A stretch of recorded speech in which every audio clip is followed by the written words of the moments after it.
Welcome back, crafty friends. Today I'm stamping on the edge to create beautiful one-layer cards.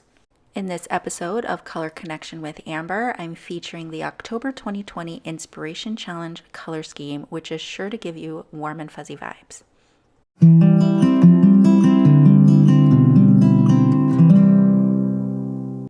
Here's the warm autumn color palette we'll be working with today, and if you missed my first video this month, I'll link it in the top right-hand corner. Be sure to like and subscribe down below and use the link for the Inspiration Challenge to enter your projects in the giveaway. I'm using the Wonderland Stamp Set today for my main images, and I specifically chose this set because of the vertical orientation of these blooms. I thought that went well with our inspiration photo. I have 2-inch post-it tape here, which I'm going to use for some simple masking to create ink blended stripes on the side of my card panel. This is a piece of A2, which is 4 1/4 by 5 1/2 Nina Classic Crust Solar White. It's a really smooth cardstock that's great to ink blend on. I'll be ink blending 3 stripes, and I want to leave a 1/4 inch of just white cardstock to the left of the stripes. So I'm masking that off now. Initially, I was thinking the stripes would butt up right next to each other, but after I ink blended the first stripe, I decided that I wanted just a little bit of white space in between each one of the stripes. So I'm masking off a 1/4 inch area here, and then I'll choose my colors. So I have my oval ink swatches. These come with your oval ink sets, and I've landed on Fall Harvest. I used yellow ochre from the Autumn Festival watercolor set for my last set of cards, and that just seems to be a color that goes well with this month's theme. Here I have the ink blending tools. This is the small set. You get 4 ink blending tools in each one of those, and you can see those here. Super nice and flat. I love that the bristles are white so you can see what color you've used that particular brush for. And I have yellow ochre here. So I'm going to start by blending yellow ochre, and I wanted my stripes to go from darkest to lightest, left to right. So I started with yellow ochre, which is the 3rd darkest color. You can see I have pumpkin pie and butternut up top as well. Ultimately, yellow ochre ended up being too light compared to the pumpkin pie, so I will darken that up in just a minute.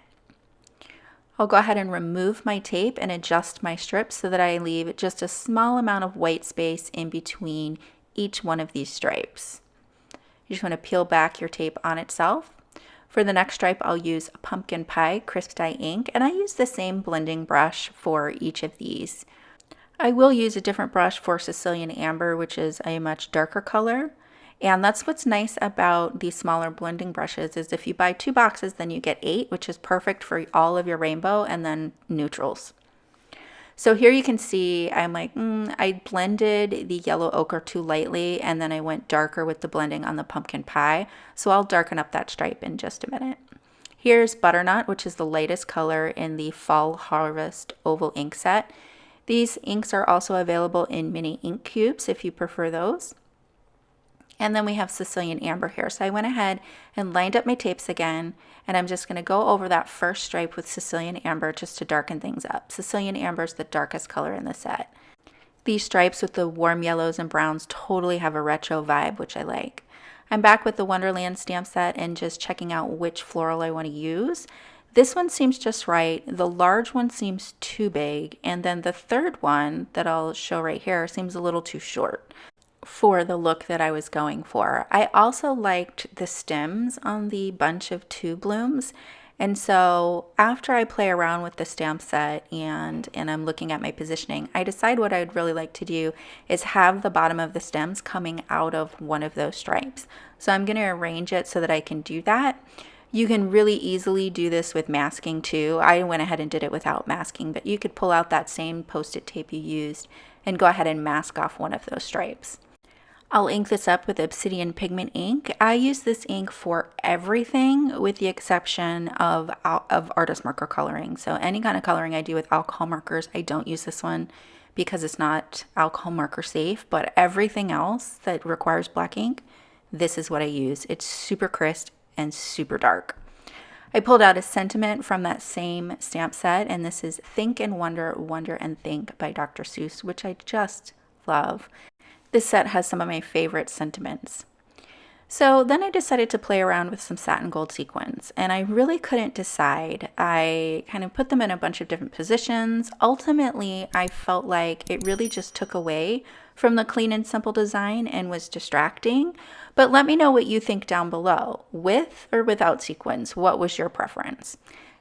Here's the finished card, and I'm totally digging the retro vibe of these stripes. I think that this stamping on the edge design is really effective, especially when you're not sure what you want to create. This is a good way to go. It doesn't require a lot of effort. Here's the next card we're going to work on. Going back to the Wonderland Stamp Set, I grabbed 2 of the smallest stamps in the set so that I could create a pattern on the side of the card. So I've arranged them, they kind of fit together really nicely, these 2 stamps, and I decided that the one that you see at the top has a little stem on it, and I'm going to use that as kind of to create a straight edge on my card. I'm going to go ahead and just adhere my card panel down to my glass mat here, and this is an A2 size, so 4 1/4 by 5 1/2 Neenah Classic Crest Solar Weight 80 pound. And what I was thinking I would do is almost have kind of like an ombre effect with the stamping. So I was going to start with the lightest color at the top with Butternut and then work my way down to the Sicilian Amber at the bottom. I had not planned on having the black background to this stamping on the edge. That kind of evolved as I was stamping. So I'm using the grid on my mat and the grid on my acrylic block to get this lined up nice and straight. And of course your stamps need to also be straight on your acrylic block also. And these blocks are from the Altenew Acrylic Block Set. They have good sizes if you want to check those out. I'll have a link to all of the supplies down below. Now here, I didn't have a plan past this point. I knew I was going to stamp all the way down, but I kind of threw these on the block and was like, okay, hopefully the spacing for this will work. So I'm just trying to work out in my mind how much space do I need to put in between these before I stamp the next one. So the first set was stamped in Butternut, then I stamped the second one in Pumpkin Pie, and for the last set I'll stamp them in Sicilian Amber. Now the colors that these are stamped in end up being a moot point as I add the black background. They all end up becoming dark. I need to re-stamp them, and I'll show you that in the video. For the ones that I stamped in between, sorry I don't have that on video, but what I ended up doing is inking up the top of the stamp with the lighter color and the bottom of the stamp with the darker color so that you have that transition. Now, had I done this same design with anything other than yellows, I think it would have been more effective, but you can see that the yellow at the top is so light that this becomes not very interesting. So this is where I decide there's not enough contrast to this, so I really do need a black background. So I've grabbed a ruler and a fine liner, and I'm just going to draw a black line. Now, for those little flowers that are on the edge, I wanted the line to go up against the stem, but then I wanted the edges of those flowers to pop out over the black background. You'll see that in just a second. So you can see that there. So a couple of the petals just kind of lean over the edge, and that's going to give this a lot more interest than just having a straight line all the way down. So I'm going to start filling this in. Now I'll use the fine liner pen to fill in the really fine areas, the small areas, and then what I'll do is I'll outline the stamps, and then I'll fill in the large areas with the jet black Altenew artist marker. So I start slow just so you can see the process, and then I'll speed this up and I'll edit some of it out so that you don't have to watch the whole thing. The artist markers have both a brush nib and a bullet nib. I preferred the bullet nib for this project because it's more stiff and it has it's not really a smaller point because the brush nib comes to a sharper point, but the brush nib has more flex. So in these tight areas, you have more control with the bullet nib, but you can see you need that outline with the fine liner because the brush nib isn't going to be able to get into those really, really tight corners. But super easy to fill this in, and again, because we stamped on the edge, there's not a lot of coloring involved in this. So if you're wanting to get into color but you don't want it to be really overwhelming, try just stamping on the edge and doing a small area. This kind of keeps things clean and simple, and it makes it maybe a little less stressful if you're not up to speed with your coloring just yet. Most often I color dark to light, so I started with Warm Sunshine thinking that might be my darkest color, and then I just blended that out with some buttercream. This is really low stress coloring, you guys. I'm not trying to have anything realistic about this, just really trying to lay down some color. Right about now, I realized those flowers at the top are just way too light. You don't see any of the outline anymore. So I'm stamping this in yellow ochre. Now at the bottom, I had the Sicilian, so I still have a little bit of the ombre going on. Not too much though. There really isn't too much difference between the yellow ochre and the Sicilian ink, as far as you can see in this stamping with the black outline.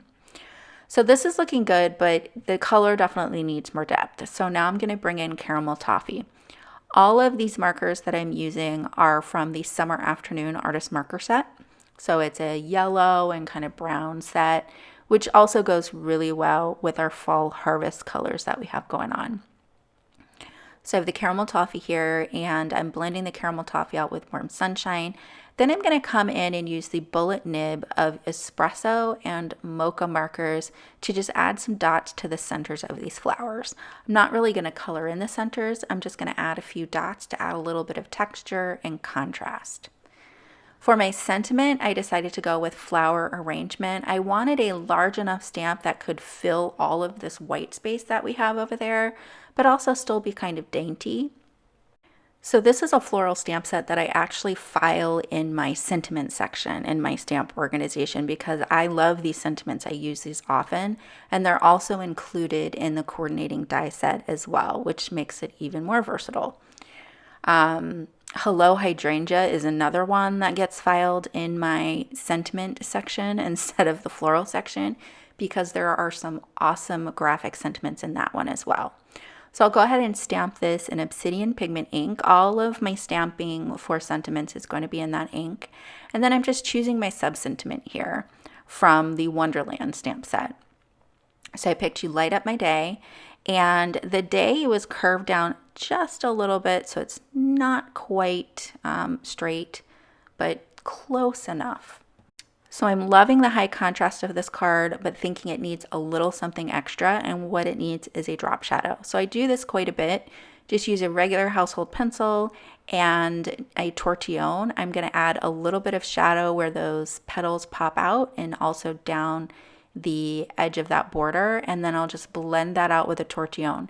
You don't want to add a lot, otherwise your card is just going to end up looking dirty rather than having a drop shadow. So you can see that I focused most of the graphite right underneath those petals, and there's very little running up the edge of the border because I didn't want things to look dirty. If you want to spice things up even more, you could add a drop shadow to your large hello sentiment also. Here's the finished card. I totally love the high contrast of the warm yellows and the super dark black. It kind of gives me a home decor kind of vibe. And like I said, stamping on the edge like this is a design that I use quite a bit if I'm at a loss for what I want to do, or if I just don't want to do a whole lot of coloring. You have so much white space left over on the card that it makes your design really easy and manageable, something that you can do fairly quickly as well. I hope that you guys enjoyed these projects today. Definitely be sure to like and subscribe down below. Hashtag us at Altenew and Notable Ink, and be sure to enter your projects into the Altenew Inspiration Challenge so that you have a chance to win. Thanks so much for joining me today. Hello crafters, I hope you enjoyed that video. If you want to see more, don't forget to subscribe to our YouTube channel and hit the notification bell so you don't miss anything. Thanks for watching!